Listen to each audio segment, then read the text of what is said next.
मुझे एक चीज़ बताइए, छोटे से चीज़ से शुरुआत करते हैं कि 3 और 4 में क्या अंतर होता है।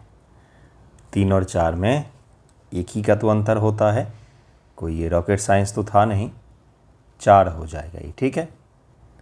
लेकिन अगर आपको हर सवाल में एवरेज मार्किंग अर्थात 30% मार्किंग किया जाए और किसी को हर सवाल में 40% मार्किंग किया जाए तो लास्ट में जाकर के बहुत बड़ा डिफरेंस हो जाएगा। एक बच्चा जो है वो एसडीएम बन सकता है और दूसरा स्टूडेंट जो है वो हो सकता है कि लिस्ट में उसका नाम भी ना आए। तो 3 और 4 में एक का नहीं, बहुत बड़ा डिफरेंस होता है। डिफरेंस होता है माइंडसेट का, डिफरेंस होता है किस प्रकार से चीज़ों को आपने प्रेजेंट किया है, आपको क्या आ रहा है। आप समग्र दुनिया जानते हैं, आप बहुत बड़े विद्वान होंगे, लेकिन अगर आपके कॉपी के ज़रिए चेक करने वाले को ऐसा एहसास नहीं हुआ तो आपको मार्क्स कम मिलते हैं, क्योंकि कॉपी चेक करने वाले के पास में आप नहीं बैठे होते हैं, केवल आपकी कॉपी होती है। रैंक 3 ने कैसा आंसर लिखा है, रैंक 1 ने कैसा आंसर लिखा है, इससे बेहतर होता है कि आप कैसा आंसर लिख रहे हैं इस पर ध्यान केंद्रित किया जाए। एवरेज और परफेक्ट आंसर के बीच के डिफरेंस को समझा जाए और अभी से काम किया जाए परफेक्ट आंसर के लिए। 73 बीपीएससी के लिए सबसे परफेक्ट समय जो है लिखने का वो अभी ही है, क्योंकि कम से कम 6 से 8 महीने लगते हैं, तब जाके आप सही लेखन प्राप्त कर पाते हैं। सही प्रकार से चीज़ों को लिखने के लिए समझ बन पाता है आपका कि इसमें क्या क्या इंक्लूड किया जा सकता है। ध्यान दीजिएगा, क्या क्या इंक्लूड किया जा सकता है। तो आप सभी का स्वागत है study for UPSC PCS channel पर। आंसर राइटिंग सबसे पहली बार बीपीएससी के लिए किसी ने यूट्यूब पर पढ़ाया था तो मैं ही था, जिसने 2022 में जब चैनल शुरुआत किया था मैंने 2021 दिसंबर के बाद, तो मैंने मेंस के पर्पज़ से आंसर राइटिंग सिखाया था, बहुत सारे बच्चों को सिखाया है। तो आज हम लोग यही समझेंगे कि एक परफेक्ट आंसर और एक एवरेज आंसर में क्या अंतर होता है। कुछ कॉपीज भी मैं दिखाऊंगा, आपको ये समझाने का प्रयास करूंगा कि अगर आपको बेहतर नंबर चाहिए किसी भी एग्जामिनेशन में, यूपीएससी बिल्कुल मैंने इसके लिए भी पढ़ाया है, बीपीएससी, यूपीपीएससी, किसी भी एग्जामिनेशन, क्योंकि मेंस तो मेंस है, आंसर तो आंसर होता है जीएस का। किसी भी एग्जामिनेशन में आप लिखें तो किस तरह से परफेक्ट आंसर को लिखा जाता है, उसमें क्या चीज़ें होती हैं, क्या चीज़ें उसमें नहीं होती है, ये बहुत ही ज़रूरी हिस्सा है। शुरुआत करेंगे एक सवाल से, जो सवाल आपको करंट में जो चल रहा है देश में उसी से जुड़ा हुआ आज मैंने दिया है अपने ग्रुप में। 73 के लिए चल रहा है, कुछ बच्चे 72 वाले भी उसमें जुड़े हैं। जब से पीटी की एग्जामिनेशन डेट आगे बढ़ा है तब से वो जुड़े हैं, क्योंकि लिखना चाह रहे हो तो अच्छी बात है, लिखिए आप। 72-73 आंसर राइटिंग में कोई डिफरेंस नहीं होता है। आंसर राइटिंग होता है, जीएस होता है, 72 के लिए भी 73 के लिए भी। सवाल आपको पता ही होगा क्यों दिया होगा मैंने, और इस प्रकार के सवालों का हम लोग प्रैक्टिस करते हैं। जो पहले से ग्रुप में उन सभी को पता होगा कि मैं हमेशा ही करंट मुद्दे कभी भी किसी प्रकार से आपको दे सकता हूँ।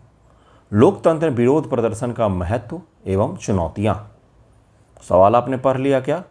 क्या सवाल कंप्लीट हो गया क्या? बिल्कुल भी नहीं, 2 पेज ओनली छूट गया। पेज लिमिट बहुत महत्वपूर्ण होता है किसी भी एग्जामिनेशन में, इसलिए आपको क्या लिखना है, ज़्यादा कितना में लिखना है, ये बहुत ज़रूरी होता है। आपको आता ढेर सारा है लेकिन लिखना 2 ही पेज में और आपने इसका प्रैक्टिस ही नहीं किया है, तो एग्जामिनेशन में आप 2 पेज में इंट्रो कंक्लूजन लिख करके आएंगे। तो इसलिए बहुत ज़रूरी होता है कि सवाल जब आप पढ़ें उसके बाद तुरंत बाद ये पढ़िए कि कितने शब्दों में उसको लिखना है, फिर उस हिसाब से अपने कंटेंट को एडजस्ट कीजिए और उसके बाद से आंसर लिखना शुरू करिए। इसको हम लोग सबसे लास्ट में डिस्कस करेंगे कि इसमें क्या क्या पॉइंट हो सकते हैं। फिलहाल मैं आपको कुछ क्वेश्चंस दिखाऊंगा, सोर्स दिखाऊंगा। बहुत सारे हमारे बच्चे बिल्कुल बेसिक से शुरुआत कर रहे हैं तो उन्हें सोर्स भी दिखाऊंगा। पहली बार जब भी उनके सवाल डालो तो उनके मन में एक ही चीज़ आता है कि कहाँ से लिखें, कंटेंट ही नहीं है हमारे पास। सेल क्या होते हैं, सेल के प्रकारों का स्पष्ट करें, हमारे जीवन में सेल के महत्व की चर्चा करें। ये सवाल कहाँ से उठाया गया है? तो ये सवाल जो है ये 7th की ज्योग्राफी एनसीईआरटी जो है वहाँ से मैंने लिया है। चैप्टर 2 है शायद या चैप्टर 1 है, वहीं से ये सवाल है। आप मुझे बताइए, अगर आप सिविल सेवा की तैयारी कर रहे हैं और आपने कोचिंग वगैरह भी कर लिया है, आपने पैसा भी दे दिया है वहाँ पर, 1 साल 1.5 साल हो भी गए आपको, तो क्या आपको 7 एनसीईआरटी के सवाल लिखने नहीं आना चाहिए क्या? सच सच बताइए, अगर आप किसी भी एग्जामिनेशन की तैयारी करो, यूपीएससी, यूपीपीएससी, बीपीएससी, क्या आपको नहीं आना चाहिए? क्या बिल्कुल आना चाहिए।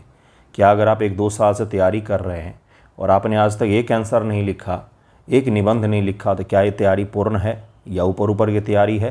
तो बिल्कुल ऊपर ऊपर की तैयारी है। कई सारे मैं ऐसे यूपीएससी एस्पिरेंट को भी जानता हूँ जिनको 3-3, 4-4 साल हो गए हैं तैयारी करते हुए, लेकिन उन्होंने कभी भी आज तक एक निबंध नहीं लिखा। तो ऐसी परिस्थिति में आप ना पढ़ें, इसलिए बहुत ज़रूरी होता है कि लिखा जाए। क्या लिखा जाए? सवालों को लिखा जाए। कहाँ से लिखा जाए? तो कुछ नहीं तो PYQ या NCERT से आप उठा सकते हैं। 73 के लिए अभी जो चल रहा है उसमें कुछ बेसिक स्तर के सवाल होते हैं, कुछ मध्यम स्तर के होते हैं, कभी कभार बीच में सोच करके उनको अच्छे लेवल के सवाल भी देता हूँ लिखने के लिए। सेल क्या होते हैं? सवालों को हमेशा ही वर्ड्स में, कीवर्ड्स में, हिस्सों में तोड़ा जाता है। सेल क्या होते हैं? इसके बाद प्रश्नवाचक चिन्ह यहाँ पर होना चाहिए, उन्होंने गलती किया है। सेल के प्रकारों को स्पष्ट करें।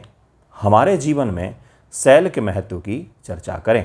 इस सवाल के 3 हिस्से हैं। पहला हिस्सा है सेल क्या होते हैं, यह पहला हिस्सा हो गया।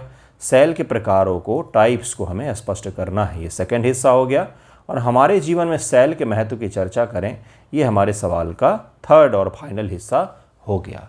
मेन बॉडी इसमें क्या है?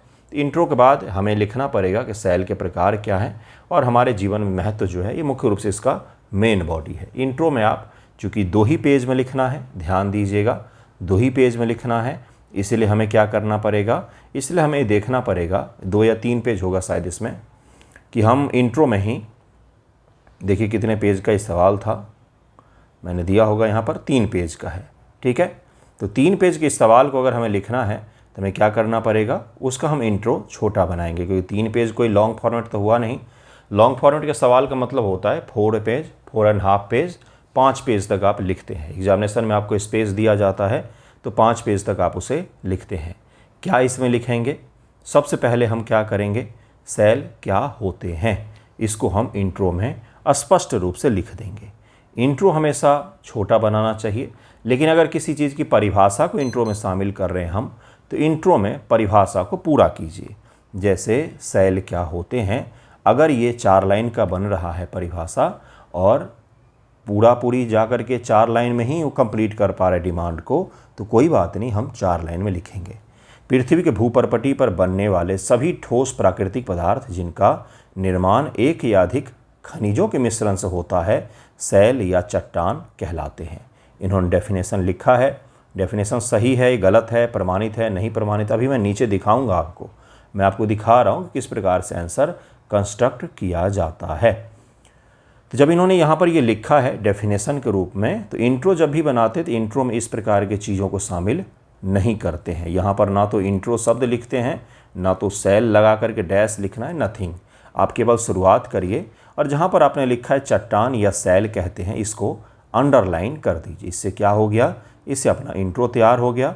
और हमें जो देखना था कि शुरुआत कहाँ से किया है, उस पर भी मेरी नज़र चली जाएगी, कॉपी चेक करने वाले की नज़र चली जाएगी कि सेल या चट्टान क्या होते हैं। तो यहाँ पर इन्होंने अंडरलाइन कर, जिससे क्या पता चलेगा कि ये पूरा जो डेफिनेशन लिखा गया, ये सेल या चट्टान का डेफिनेशन लिखा गया। इंट्रो हमारा ख़त्म हो चुका है। कभी भी अशुद्धियाँ नहीं करनी है। हिंदी भाषा में इस बार जो कम मार्क्स आए हैं, मुझे कुछ बच्चों ने जो कॉपीज़ भेजे, इस बार का नहीं मैं कह रहा हूँ, पिछली बार का भी हिंदी माध्यम का मैं कह रहा हूँ, इस बार का तो मैंने शायद देखा भी नहीं है। तो पिछली बार का जो मैंने देखा, उसमें हिंदी भाषा में भले पिछली बार मार्क्स बेहतर मिले थे, लेकिन अशुद्धियाँ रहती हैं अभी भी। तो हिंदी भाषा जिनका भी है, कृपया भाषा पर काम करिए, अशुद्धियाँ मत कीजिएगा लिखने में। ह्रस्व ई, दीर्घ ई, ह्रस्व उ, दीर्घ उ, शब्दों को सही से फ्रेम करें। ग्रामेटिकल मिस्टेक नहीं होना चाहिए, बहुवचन में लिख रहे हैं या एक वचन में लिख रहे हैं, तो इस प्रकार की अशुद्धियाँ कभी भी नहीं करते हैं हिंदी में। इसके कारण से भर भर के मार्क्स काटे गए हैं इस बार। इसलिए भी हिंदी माध्यम के इस बार रिजल्ट में थोड़ा सा गलत तरीके का आया, क्योंकि मार्क्स बहुत कटे हैं इन चीज़ों के कारण। खैर चलिए, उस पर दूसरे दिन आएंगे, लेकिन पहले ज़रा यहाँ पर समझते हैं। उसके बाद इन्होंने लिखा है सेल का आकृति अनियमित ढंग का हो सकता है। सेल के अंतर्गत बारीक एवं मुलायम मिट्टी, रेत तथा कोयला इत्यादि शामिल होता है। ठीक है, मान लेते हैं इन्होंने यहाँ पर लिखा है ये चीज़, इसको टिक किया हमने और आगे हम बढ़ गए। उसके बाद क्या सवाल में पूछा गया था कि सेल के प्रकार को स्पष्ट करें। इसमें कहीं आपको हेडिंग दिख रहा है क्या? सेल के प्रकार इन्होंने बनाए हैं यहाँ पर, ये हेडिंग, ठीक है। तो यहाँ पर एक लाइन लिखना चाहिए था, क्योंकि इसको ही को बोलते हैं कि परफेक्ट आंसर में कमी क्या होता है, सेल के प्रकार। तो सेल के प्रकार जब भी लिखते हैं तो उसमें क्या लिखते हैं, निर्माण के आधार पर सेल के प्रकार। क्या लिखना होता है, निर्माण के आधार पर सेल के प्रकार। तो यहाँ पर ये हेडिंग सबसे सटीक वही रहता। उसके बाद से सेलों के बारे हम लिखेंगे, उनकी विशेषताओं को हम लोग लिखेंगे कि क्या क्या होते हैं। विशेषताओं को लिखने के बाद से जो निर्माण की उनकी प्रक्रिया होती है उसको लिखते हैं, क्या अंतर होता है इसमें उसको लिखते हैं। सेल चक्र के बारे में हमें बताना होता है, क्योंकि सेल चक्र जो है वो सेल का सबसे महत्वपूर्ण हिस्सा होता है कि क्या है सेल चक्र, क्या है, किस प्रकार से सेल जो है तापमान दबाव में एक दूसरे में उनका परिवर्तन होता रहता है। उसके बाद से सवाल का सबसे अंतिम हिस्सा था इस प्रकार के चिन्ह, ये हैश का, स्टार का, बड़े एरो अलग से दिखने वाले, ये सब बनाना यानी वो क्या बोलते हैं उसको, बैन होता है एग्जामिनेशन में, ये नहीं बनाना चाहिए, ये बनाना सही नहीं होता है। आपका कॉपी हाईलाइट होता है, सरकार ये आयोग मानती है कि कॉपी को हाईलाइट कर रहा है, चेक करने वाले को बता रहा है कि मैंने हर क्वेश्चन में स्टार लगाए हुए हैं, इसलिए इस सब चीज़ों को बनाने से बचना चाहिए। सिंपल डॉट लगाइए या छोटे एरो का आप उपयोग कर सकते हैं।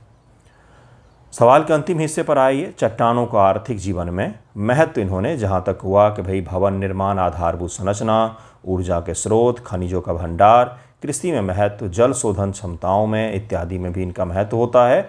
और उसके बाद इन्होंने बिना निष्कर्ष लिखे ही इस सवाल को अंत कर दिया। ये क्या हो गया, अगर कोई पहली बार लिखेगा तो इसी प्रकार का लिखेगा।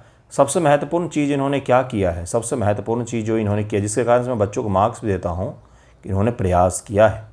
इसलिए मैं हमेशा बोलता हूँ बहुत अच्छा प्रयास किया है आपने, प्रयास बहुत ज़रूरी होता है। अब इसमें ज़रा कमियां निकालते हैं ताकि आप सीख पाएँ कि क्या कमियां हैं। सबसे पहले कमी क्या है, बेसिक आंसर में भी देख रहे हैं, एवरेज में हम लोग देख रहे हैं, इन्होंने कंक्लूजन नहीं लिखा है। सेकंड कमी क्या है, इसमें इन्होंने चित्रों के माध्यम से नहीं दिखाया है कि भाई किस प्रकार से अग्नेय सेल कैसा निर्माण होता है उनका, और सेल चक्र भी इन्होंने नहीं बनाया है। तो ये दो चीज़ें हो गई, चित्रों के माध्यम से नहीं दिखाया है और सेल चक्र भी इन्होंने नहीं बनाया है। तो ये तीन चीज़ें अपने पास आ गई। चौथी चीज़ क्या है वो मैं आपको दिखाऊंगा, पहले एक अगला आंसर देखिए, उसके बाद मैं आपको दिखाऊंगा। नेक्स्ट क्वेश्चन देखिए क्या है, एक और बताऊंगा अभी, उसके बारे में भी कमियां बताऊंगा मैं आपको, मॉडल आंसर दिखा करके बताऊंगा।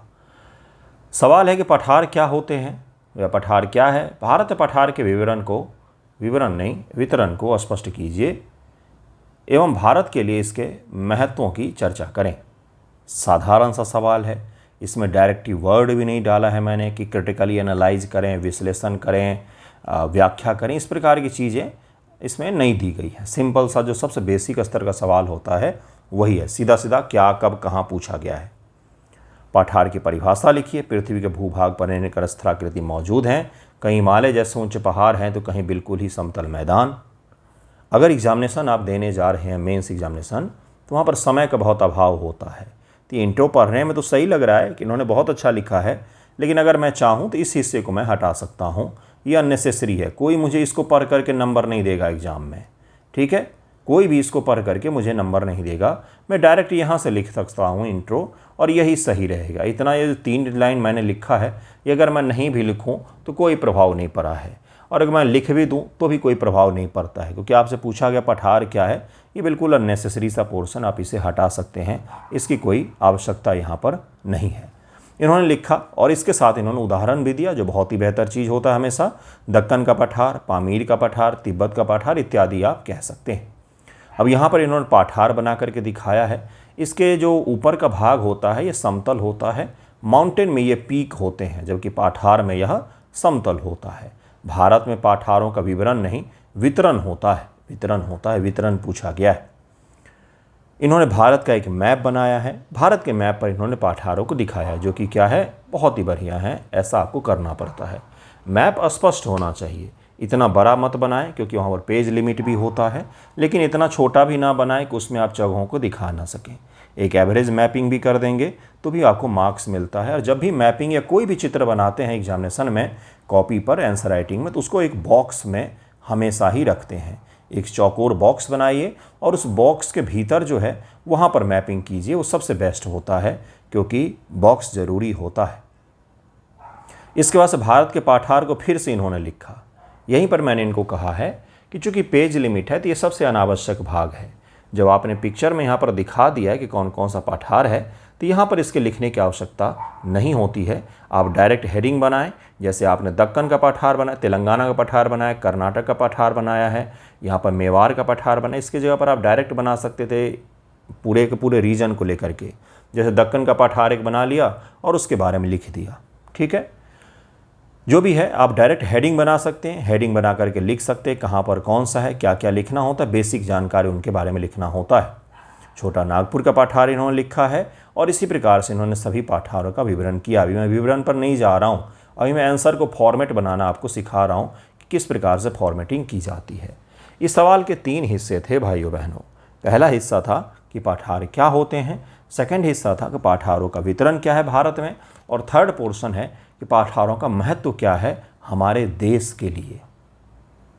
तो तीसरा पोर्शन ने आपका क्या बिगाड़ा है कि आपने उसके साथ इतना बड़ा अन्याय किया है कि नीचे 4 लाइन में आपने उसे टिका दिया है। इतना बड़ा तो आपने ऊपर इंट्रो लिखा हुआ है। समझिएगा जो मैं आपको समझाने का प्रयास कर रहा हूँ, ये किनका कॉपी है किनका नहीं, ये सब चीज़ें क्यों बताना, सीखने के लिए मैं ये वीडियो पर्पस लाता हूँ कि सीखें आप कि क्या गलती नहीं करना है। जब सवाल के पोर्शन इस प्रकार से हों कि पाठार क्या होते हैं, पाठारों का वितरण क्या है भारत में और उनका महत्व क्या है, तो निश्चित तौर पर पाठार क्या होते हैं, पाठारों के वितरण में हम लोग थोड़ा सा ज़्यादा लिखेंगे। ठीक है, 3 पेज में से 2 पेज लिखेंगे इनके लिए, लेकिन कम से कम लास्ट का 1 पेज जो है वो महत्व को देंगे। महत्व के बारे में उसमें लिखना पड़ेगा। क्यों लिखना पड़ेगा? क्योंकि सवाल का अहम हिस्सा है वो। उसके बारे में अगर हम कम लिखेंगे तो हमारे मार्क्स कट सकते हैं। बीपीएससी एग्ज़ाम में कई बार क्या किया जाता है, जैसे मान लीजिए 30 नंबर का सवाल है तो 30 के बगल में लिख देते हैं 15 + 15। क्यों, डायरेक्ट 30 भी तो लिख सकते, बाकी सवाल में 30 लिखा हुआ है, इसमें 15 + 15 30 क्यों लिख रहे हैं? हमें कैलकुलेशन नहीं आता क्या? क्योंकि सवाल के 2 हिस्से होते हैं और दोनों हिस्से के 15-15 मार्क्स दिए जाते हैं। दोनों हिस्सों को अगर आप लिखते हैं तो 30 में से मार्किंग होगी, अगर आप एक ही हिस्से को लिखते हैं तो 15 नंबर में से आपकी मार्किंग की जाती है। आपने ऐसा देखा है क्या पेपर में लिखा हुआ? तो उसका तात्पर्य यही होता है। इसलिए इस सवाल में अगर 3 हिस्से हैं तो तीनों हिस्सों में पहले दूसरे को ठीक है आप ज़्यादा लिखेंगे थोड़ा सा, लेकिन लास्ट के एक हिस्से को कम से कम 1 पेज ज़रूर दीजिए। ठीक, डेफिनेशन तो आप सबसे छोटे में लिखेंगे, तो सबसे ज़्यादा आपको जो लिखना होता है वो है पहले वाले हिस्सा के भाई वितरण क्या है, लेकिन इतना भी कम महत्व में नहीं लिखना होता है।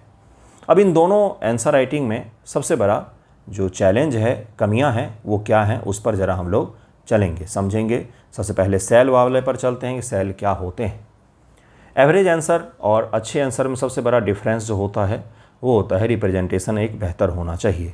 ऊपर से नीचे तक जो आप लिखते हैं वो सही प्रकार से लिखे गए हों, एक सीक्वेंस में लिखा हुआ हो, एक प्रकार के हेडिंग बनाए गए हों, एक लाइनिंग में हेडिंग बनाए गए हों, एक लाइनिंग में पॉइंट्स दिए गए हों और थोड़ा सा अच्छे से रिप्रेजेंट किया गया। रिप्रेजेंट करने का तात्पर्य होता है कि आपके लाइन ऊपर नीचे नहीं जाने चाहिए। एग्जामिनेशन में भी वाइट पेज होता है, कटे फटे नहीं होने चाहिए। लाइन पंक्तियों के बीच में गैप बराबर का मात्रा में होना चाहिए, जिससे क्या हो आपका आंसर जो है एकदम परफेक्ट और सिमेट्रिकल दिखे। सिमेट्रिकल दिखना ज़रूरी होता है। एग्जामिनेशन में ये चीज़ तभी संभव हो पाएगा जब आप यहाँ पर उसका प्रैक्टिस करेंगे, क्योंकि एग्जामिनेशन में बहुत तेज़ी गति से लिखना होता है, तो इसलिए वहाँ पर प्रैक्टिस अगर नहीं होगा तो वैसे भी सबके हैंड राइटिंग ख़राब होते हैं, वहाँ पर तो और अच्छा नहीं हो पाएगा। सेकंड जो इसमें कमी है, जो आप सभी को भी करना चाहिए, जहाँ पर भी संभव हो जीएस के आंसर हो, करंट तो कोई बात ही नहीं, अगर उसे करंट से जोड़ने का स्कोप है तो उसको करंट से ज़रूर जोड़ेंगे। क्या सेल में हम रेयर अर्थ एलिमेंट की चर्चा नहीं कर सकते हैं? आपके दिमाग में क्यों नहीं है पॉइंट्स आए? क्या हम उसको करंट से नहीं जोड़ सकते हैं क्या? जब सेल का महत्व पूछा गया तो क्या हम उसको करंट से नहीं ऐड कर सकते हैं क्या? कुछ डेटा नहीं डाल सकते हैं क्या कि भारत में किस प्रकार की सेलें कितनी मात्रा में कहाँ कहाँ पर कौन सी पाई जाती हैं, किन राज्यों में कौन से सेल पाए जाते हैं? ये क्या हो गया? ये चीज़ें आपके आंसर को क्या बनाएगा? परफेक्ट बनाएगा। सेकंड, जैसे पाठार वाला सवाल है, पाठार वाला सवाल है तो भारत के कितने % एरिया पर पाठार पाए जाते हैं? मैंने कुछ बच्चों कॉपीज़ में देखा, बहुत बेहतर उन्होंने लिखा हुआ था। जिन्होंने नहीं लिखा हो तो मैंने उनसे पूछा भी है कि डेटा सहित बताइए कि भारत के कितने % एरिया पर पाठार जो है वो कवर करता है। भारत का अधिकांश हिस्सा है पाठार में, ठीक। उसका हमारे देश के लिए जो महत्व है, तो महत्व में आप वैज्ञानिक महत्व भी शामिल करिए, चट्टानों में भी, पाठार में भी, पर्यावरणीय महत्व को शामिल कीजिए, सांस्कृतिक महत्व को शामिल कीजिए पाठारों के साथ। पाठार का सांस्कृतिक महत्व भी है। करंट से कुछ ऐड कर सकते हैं तो उसे ऐड कीजिए। तिब्बत का कितना बड़ा योगदान है भारत में मानसून लाने के लिए, तो उनका गर्म होना, उनका ठंडा होना, ये भी हमारे लिए महत्वपूर्ण होता है। तो मैं आपको क्या कह रहा हूँ, ये जो मिसिंग वाली चीज़ें होती हैं, फैक्ट्स होता है, यही चीज़ें आपके आंसर को परफेक्ट बनाता है। लेकिन आंसर परफेक्ट कब बनता है? जब यात्रा शुरू करते हैं।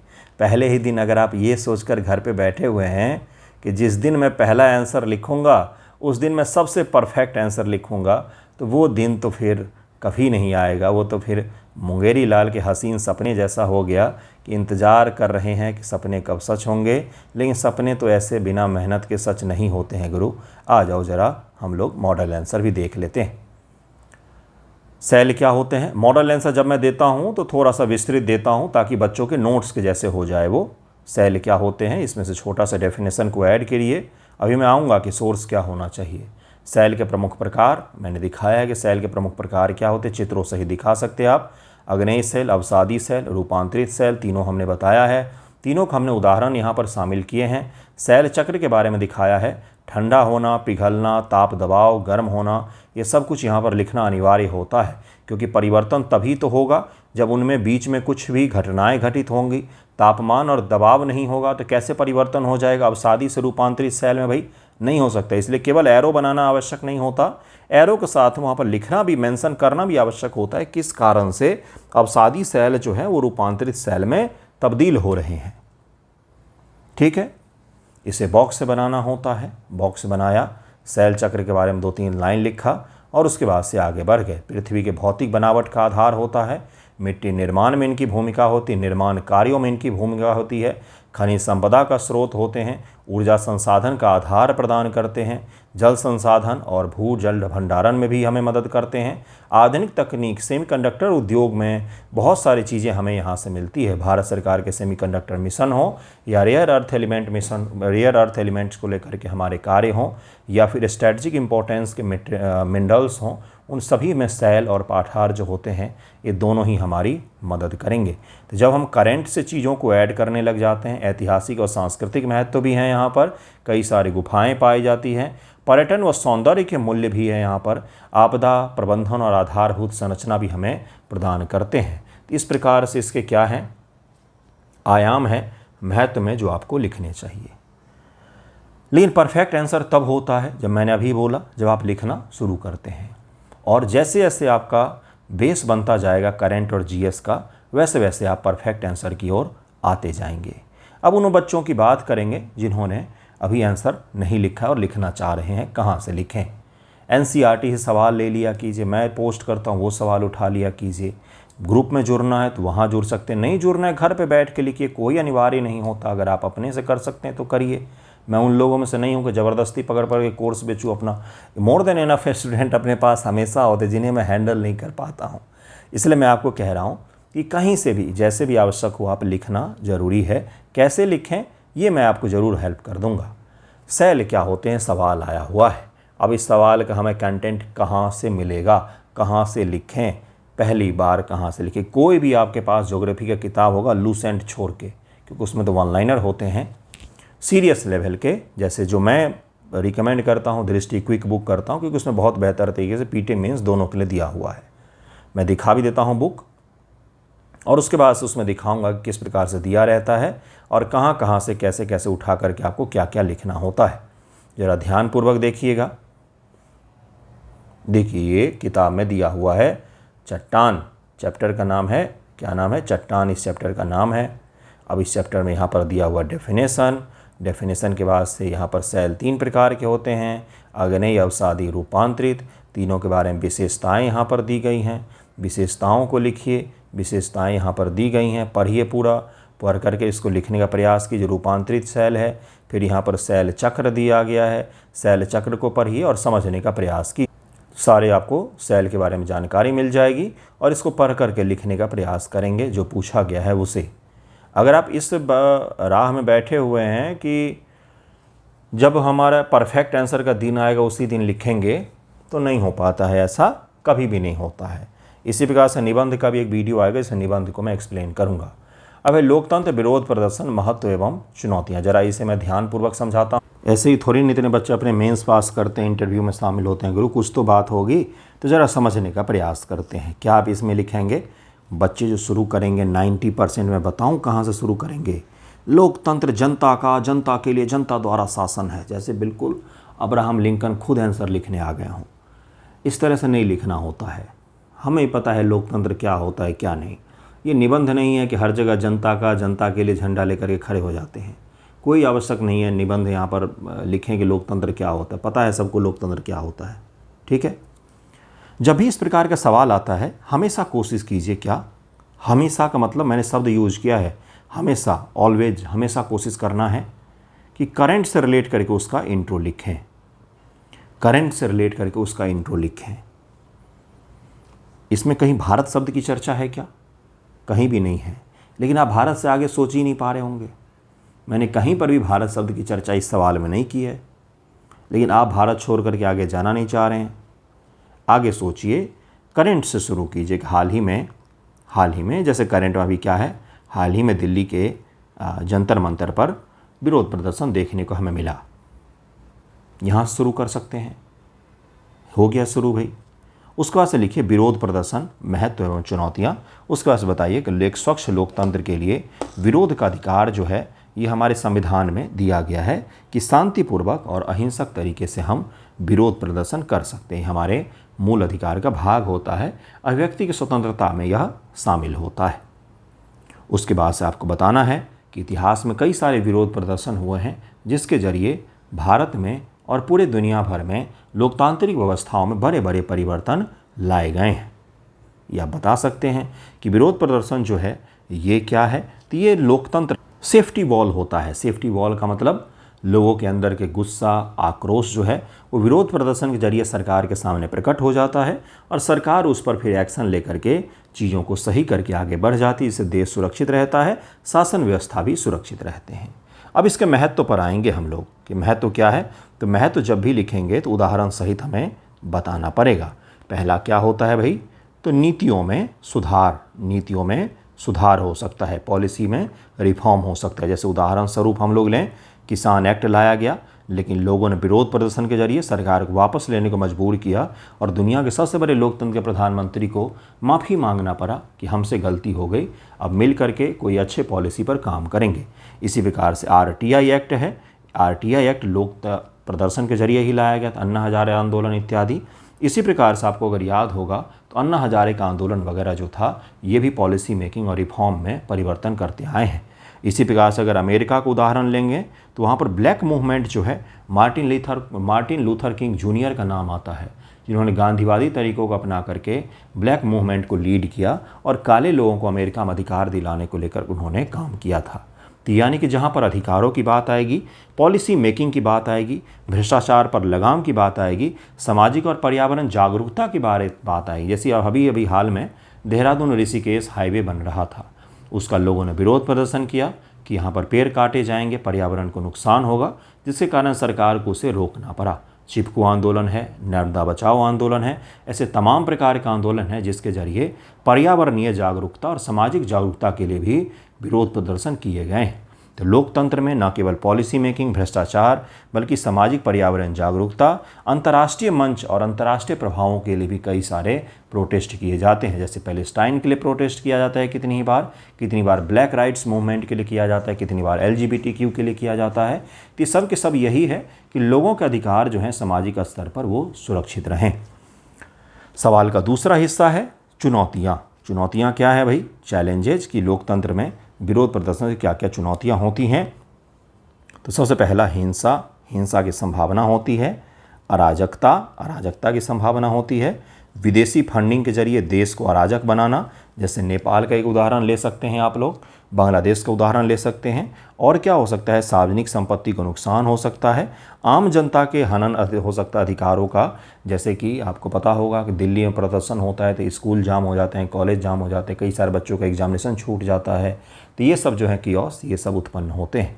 तो ये भी बताना चाहिए कि कई बार विदेशी फंडिंग से और या सोशल मीडिया के जरिए हाइप क्रिएट करके अफवाहों को फैला करके भी विरोध प्रदर्शन किया जाता है लोकतंत्र में, जो कि सही नहीं होता है, कहीं न कहीं देश को नुकसान पहुंचाने का काम करता है। जैसे एंटी इमिग्रेंट्स करके जो आजकल मूवमेंट चल रहा है, ये रेसिज्म को कहीं न कहीं बढ़ावा दे रहा है यूरोप में, अमेरिका में और ऑस्ट्रेलिया और न्यूजीलैंड जैसे देशों में, जहाँ पर बाहरी लोगों को, जिनका उसके देश के अर्थव्यवस्था में अहम योगदान है, उन्हें बाहर करने के लिए लोकतंत्र में विरोध का सहारा लिया जा रहा है, जो कि गलत है। इस प्रकार के चीज़ों को आप शामिल करके लिख सकते हैं, लिखने का प्रयास ज़रूर कीजिएगा।